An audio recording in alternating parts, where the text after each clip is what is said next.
അതെ, കർമ്മലീന വീണ്ടും വന്നു മഞ്ഞ നിറത്തിലുള്ള പൂക്കളുള്ള ബൊക്കയുമായി.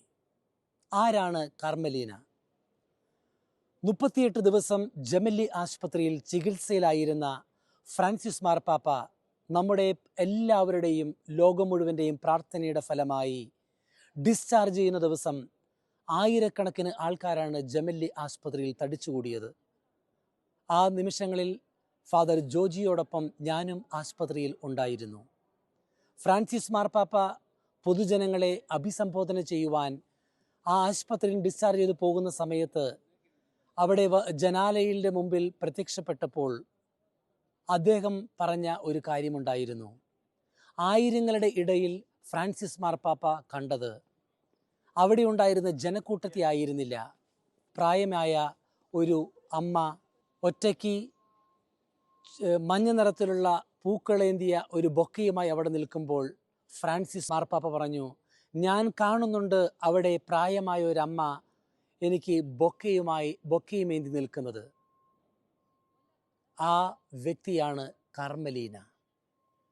ആ ബൊക്കയാണ് ഫ്രാൻസിസ് പിതാവിന് ഡിസ്ചാർജ് ചെയ്തതിന് ശേഷം കൈകളിലേക്ക് കൊടുത്തതും ഫ്രാൻസിസ് മാർപ്പാപ്പ നന്ദി സൂചകമായി ആ ബൊക്കെ മേരി മജോറെ ബസിലിക്കയിൽ കൊണ്ട് സമർപ്പിച്ചതും. പിന്നീട് ഏകദേശം ഒരു മാസം തികയുമ്പോൾ തന്നെ, ഒരു മാസവും ഒരു ദിവസവും തികയുമ്പോഴാണ് പരിശുദ്ധ പിതാവ് ഫ്രാൻസിസ് മാർപ്പാപ്പ ഏപ്രിൽ 21 തീയതി നമ്മളോട് വിട പറയുന്നത്. ആ ദുഃഖത്തിൽ ലോകം മുഴുവനും പങ്കുചേരുമ്പോൾ പ്രത്യേകമായി ഏറ്റവും കൂടുതൽ ഹൃദയത്തിൽ നൊമ്പരം അനുഭവിക്കുന്നൊരു വ്യക്തിയുണ്ട്. അത് കർമ്മലീനയാണ്.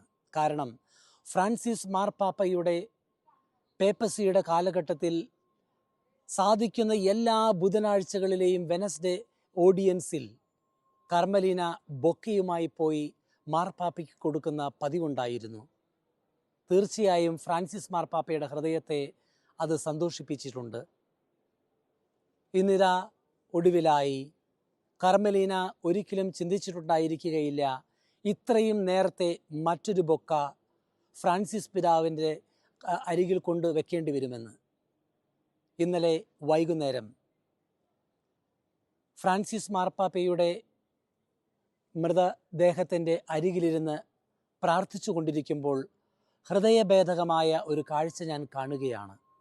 ഞാൻ മാത്രമല്ല, ആ ഫ്രാൻസിസ് മാർപ്പാപ്പയുടെ ഇരു സൈഡിലുമായി പ്രാർത്ഥിച്ചു കൊണ്ടിരുന്ന എല്ലാവരും തന്നെ അതിന് സാക്ഷ്യം വഹിച്ചിട്ടുണ്ട്.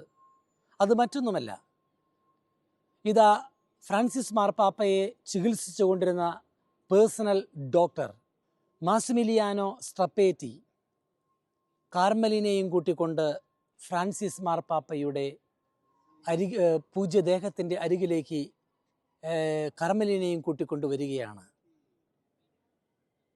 കൂനി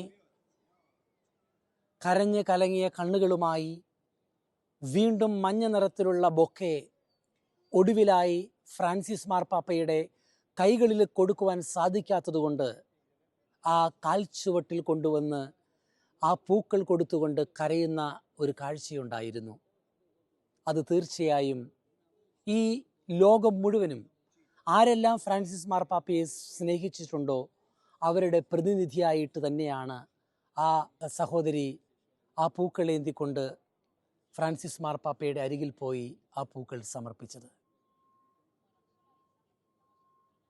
ഫ്രാൻസിസ് മാർപ്പാപ്പയെ ചികിത്സിച്ച ഡോക്ടറും കാർമലിനെയും ഏകദാനം നിമിഷം നേരത്തെ പ്രാർത്ഥനകൾക്ക് ശേഷം തിരിച്ച് അവിടെ നിന്നും മടങ്ങി പ്രാർത്ഥനാപൂർവം തിരിച്ചു പോകുമ്പോൾ എല്ലാ കണ്ണുകളും കർമ്മലീനയിലേക്കായിരുന്നു.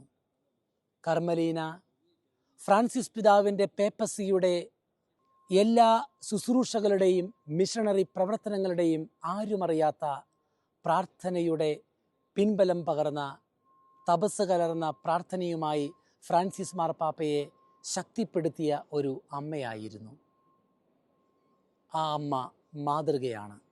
തിരുസഭയ്ക്ക് പാപ്പായ്ക്ക് കൊടുത്ത സപ്പോർട്ട് മാത്രമല്ല, തിരുസഭയോടുള്ള സ്നേഹമാണ് ആ വ്യക്തി അതിലൂടെ പ്രകടമാക്കിയത്.